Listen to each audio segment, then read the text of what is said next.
عبدالملک بن مروان ته یو کس راغی ډیر زیات جړیدو ډیر زیات خفه و عبدالملک بن مروان ته وایي انی ارتکبت ذنبا عظیما هل لی من توبه چې ما ډیره عظیمه ګناه کړې ده ډیره لویه ګناه مې کړې ده آیا الله رب العزت په زما توبه قبوله کړي عبدالملک بن مروان ورته وایي الله رب العزت د خپل بنده توبه قبلوي کله چې په اخلاص سره توبه وباسي عبدالملک بن مروان ورته وایي چې تا څه ګناه کړې ده څو دومره جاړې او خفه یې وایي دا کس ورته وایي چې زه کفنکش شوم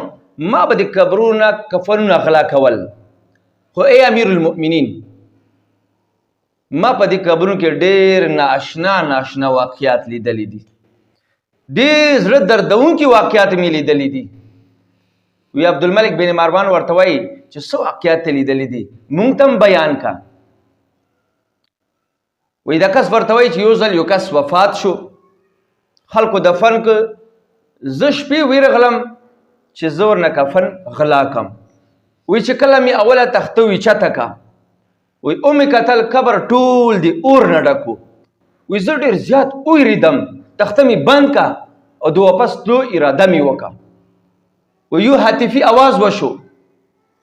چې تا خو په دې قبر کې اور ولیدو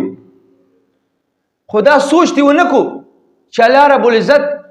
دې ته د عذاب ولې ویر کوي وی زه خاموشه شوم یریدلی وم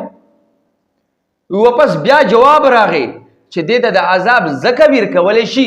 چې دې دنیا کې مونځ نه کول کانه تارک الصلاة نو مونځ پرېږدول څومره عظیمه ګناه دی څوک چې مونځ نه کوي هغې به قبر د اور نه ډک وي